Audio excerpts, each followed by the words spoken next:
الحمد لله والسلام على نبيه الكريم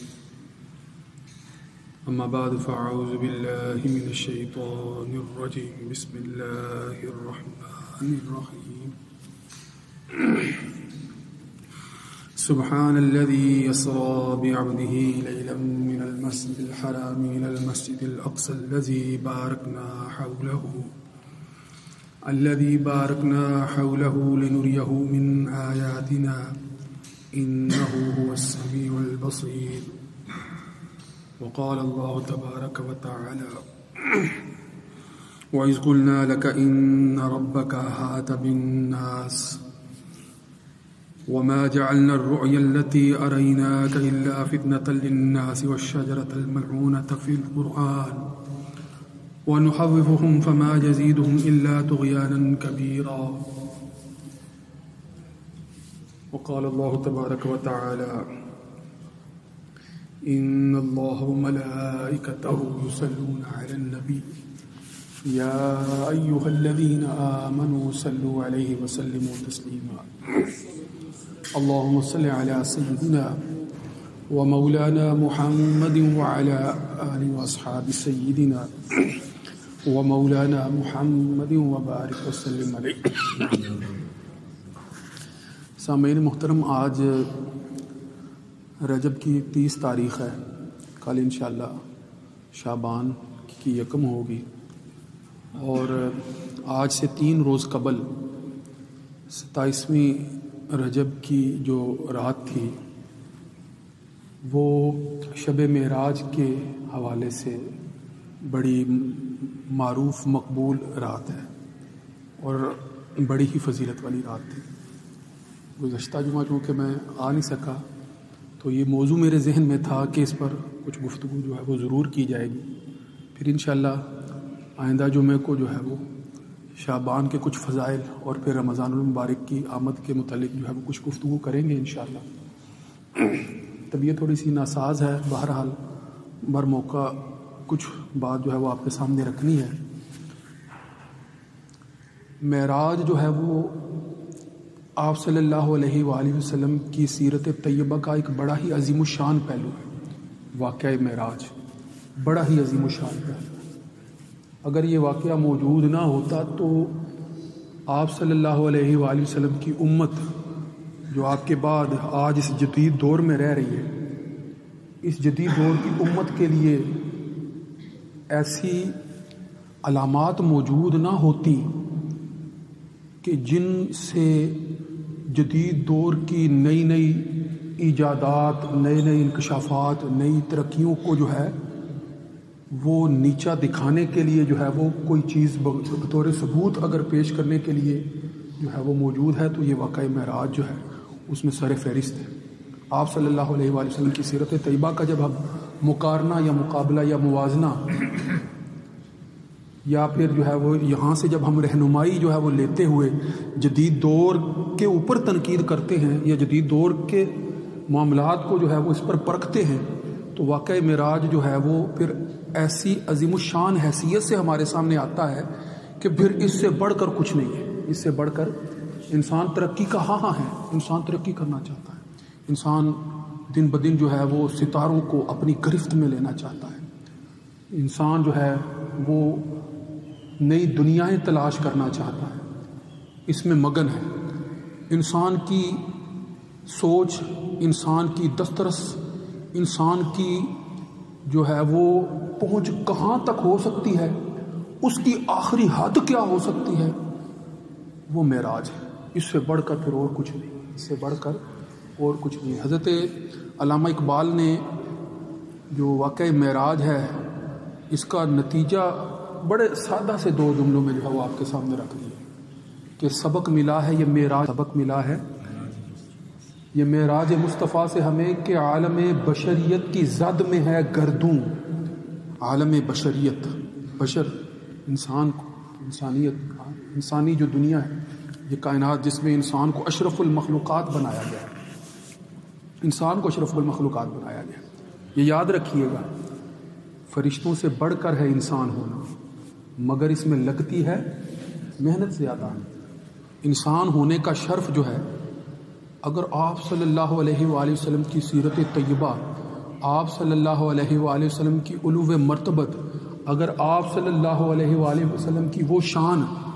کہ جو ثم دنا فتدلی فکان قاب قوسین او ادنا میں جو آپ صلی اللہ علیہ وآلہ وسلم کی مرتبت بیان کی گئی ہے، یہ ایسی عالی شان ہے کہ فرشتوں کے بھی پر وہاں پہنچنے سے جلتے ہیں، ایسی عالی شان۔ تو اس لیے علامہ اقبال نے واضح انداز میں کہہ دیا کہ سبق ملا ہے یہ معراج مصطفیٰ سے ہمیں کہ عالم بشریت کی زد میں ہے گردوں، گردوں سے مراد یہ آسمانوں کی وسعتیں۔ آسمان آپ جانتے ہیں کہ واقعی معراج میں آپ صلی اللہ علیہ وآلہ وسلم جب مکہ مکرمہ سے جو ہے وہ بیت المقدس تک پہنچتے ہیں اور پھر بیت المقدس میں سارے انبیاء کی امامت فرماتے ہیں، نماز پڑھاتے ہیں، اور پھر جو ہے وہ وہاں سے پہلے آسمان کی طرف جو ہے وہ سفر کرتے ہیں، حضرت آدم علیہ السلام سے وہاں ملاقات ہوتی ہے، پھر دوسرے آسمان، پھر تیسرے آسمان، چوتھے آسمان، پانچویں آسمان، چھٹے آسمان، ساتویں آسمان، پھر وہ سدرۃ المنتہا، مقام محمود، سدرۃ المنتہا، پھر اس سے آگے جو ہے وہ جبرائیل امین کہتے ہیں کہ میرے تو یہاں سے آگے جانے میں پر جلتے ہیں، لہٰذا اب آگے مقام آپ کا ہے۔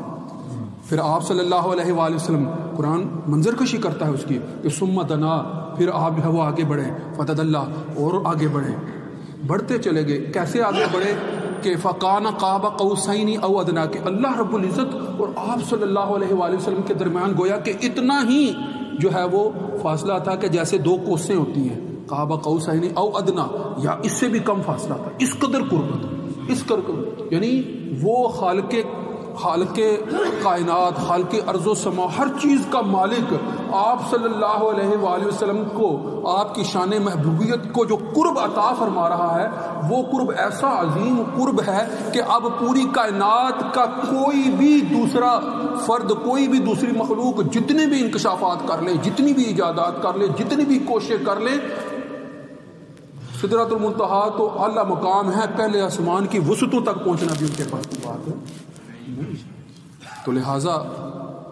واقعہ معراج عالم بشریت کو جس مقام پر پہنچاتا ہے، آپ صلی اللہ علیہ وآلہ وسلم کی بعثت نہ ہوتی، آپ نبی آخر الزمان نہ ہوتے، تو یقیناً انسان کی وہ حیثیت، وہ مقام، وہ علو، وہ مرتبہ، وہ شان نہ ہوتی انسان کی۔ انسان کی اگر شان ہے تو آپ صلی اللہ علیہ وآلہ وسلم کی وجہ سے، آپ صلی اللہ علیہ وسلم کی بدولت ہے، اس میں کوئی شک کی بات نہیں۔ جب آپ صلی اللہ علیہ وآلہ وسلم مکہ سے بیت المقدس اور پھر رب سے ملاقات کرنے کے بعد دوبارہ مکہ واپس آتے ہیں، تو آ کر لوگوں کے سامنے یہ سارا احوال رکھتے ہیں، تو لوگ آپ کو جھٹلاتے ہیں، لوگ آپ کو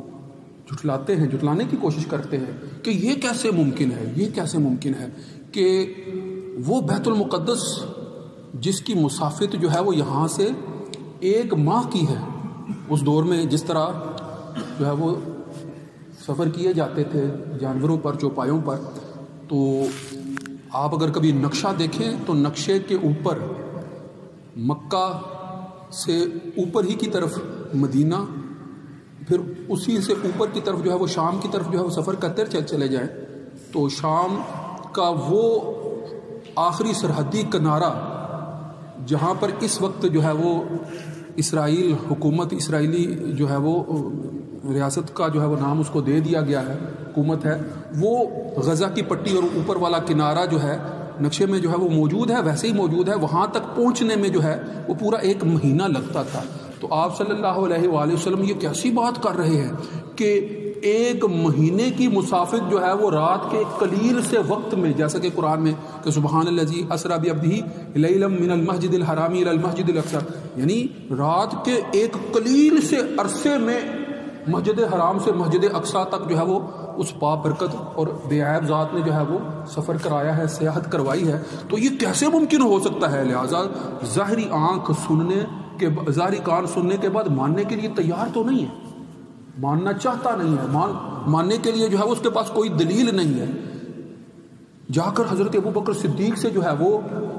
کہتے ہیں کہ دیکھو آپ جن پر ایمان لاتے ہیں وہ کیا کہتے پھر رہے ہیں، مذاق اڑانے کی کوشش کر رہے ہیں کہ رات کے اس قلیل عرصے میں جو ہے وہ اتنا سفر کر کے آ گئے. تو حضرت صدیق اکبر کو لقب صدیق اسی وجہ سے تو ملا نا کہ آپ صلی اللہ علیہ وآلہ وسلم فرما رہے ہیں، اگر جو ہے وہ حرم کے اندر بیٹھ کر آپ صلی اللہ علیہ وسلم خود یہ فرما رہے ہیں تو پھر سچ ہی فرما رہے ہیں، اس کے علاوہ کوئی دوسری بات نہیں ہو سکتی. میں تو ان کی ان باتوں کی بھی تصدیق کر رہا ہوں کہ جو اس سے دور کی باتیں ہیں، جو ملائے اعلیٰ کی باتیں ہیں، جو اللہ کی طرف سے جو ہے وہ آسمانوں سے، تو آسمانوں سے آنے والی باتوں کی جب میں تصدیق کر رہا ہوں تو یہ تو پھر جو ہے وہ زمین کے فاصلے کی تم بات کر رہے ہو کہ جہاں سے وہ ہو کر آئے، غور کرنے کی بات ہے. تو آپ صلی اللہ علیہ وآلہ وسلم کی اس تصدیق کی وجہ سے ہی تو صدیق کو صدیق کا لقب ملا ہے، حضرت صدیق اکبر رضی اللہ تعالیٰ. غور کرنا چاہیے. پھر کہتے ہیں کہ جا کر ان سے دریافت تو کرے نا. حضرت صدیق اکبر جو ہے وہ آپ صلی اللہ علیہ وسلم کی مجلس میں حاضر ہوتے ہیں، آپ صلی اللہ علیہ وآلہ وسلم سے جو ہے وہ گزارش کرتے ہیں کہ کچھ مسجد اقصیٰ کے، بیت المقدس کے احوال جو ہے وہ مجھے بتائیں. آپ صلی اللہ علیہ وآلہ وسلم فرماتے ہیں کہ میری آنکھوں سے جو ہے وہ پردے جو ہے وہ اٹھ گئے. پردے سے مراد جو ہے وہ درمیان کے زمینی جو ہے وہ فاصلے جو ہے وہ اٹھ گئے، پردے اٹھ گئے، اور مجھے اس وقت جو ہے وہ صاف صاف نظر آ رہا تھا کہ اس وقت جو ہے وہ بیت المقدس میں جو ہے وہ کیا معاملات ہو رہے ہیں. آپ جو ہے وہ بیان کرتے چلے جا رہے ہیں. صدیق اکبر جو پہلے سے بیت المقدس کا سفر کر چکے ہیں، شام کا سفر کیا کرتے تھے، تجارت کے لیے جایا کرتے تھے. شام کے سفر سے جو ہے وہ جو معلومات ان کے پاس تھی، وہ جب آپ صلی اللہ علیہ وآلہ وسلم جو ہے وہ نقشہ بالکل اس کے مطابق لفظ با لفظ بتا رہے ہیں تو صدیق اکبر سے تصدیق کرتے چلے جا رہے ہیں کہ بالکل ایسے ہی، بالکل ایسے. پھر فرمایا کہ اچھا ان کی یقین دہانی کے لیے کوئی نشانی تو بتائیں، کوئی علامت تو بتائیں. تو آپ صلی اللہ علیہ وآلہ وسلم نے بتایا کہ جب میں راستے میں تھا تو فلاں مقام پر جو ہے فلاں ایک قافلہ تھا، اس قافلے کی جو ہے وہ اونٹنی جو ہے وہ گم ہو گئی تھی، وہ اس کی تلاش میں تھے، تو میں نے اس کو دیکھا تو میں ان کو خبر کر دی. آپ صلی اللہ علیہ وآلہ وسلم کی یہ بات سن کر وہ قافلہ جو ہے وہ مکہ میں پہنچ چکا تھا. جا کر ان سے دریافت کرتے ہیں کہ کیا واقعی ایسے ہوا تھا؟ کہنے لگے ہاں بالکل ایسے ہی ہوا تھا. ایک شخص آیا تھا اور اس نے جو ہے بتایا تھا کہ آپ کی اونٹنی وہاں پر ہے، ہم گئے اور وہیں پر موجود تھی، ہم لے آئے. اسی طرح ایک اور قافلے کا ذکر کیا کہ ایک اور قافلہ تھا، اس قافلے کے جو ہے وہ ایک کونے پر جو ہے وہ ایک برتن پڑا تھا، اس میں پانی تھا، اوپر سے ڈھکا ہوا تھا. میں نے وہ پانی پیا اور برتن جو ہے وہ دوبارہ ڈھک دیا. جا کر اس قافلے والے سے بھی دریافت کیا کہ کیا کوئی ایسا واقعہ؟ ہاں ہمارے پاس برتن تو تھا، پانی بھی ہم نے رکھا ہوا تھا، مگر جب ہم نے برتن کا اوپر سے جو ہے وہ ڈھکن اتار کر دیکھا تو اس میں پانی نہیں تھا، بادیا تھا، پانی پینے والا اس میں رکھا ہوا تھا.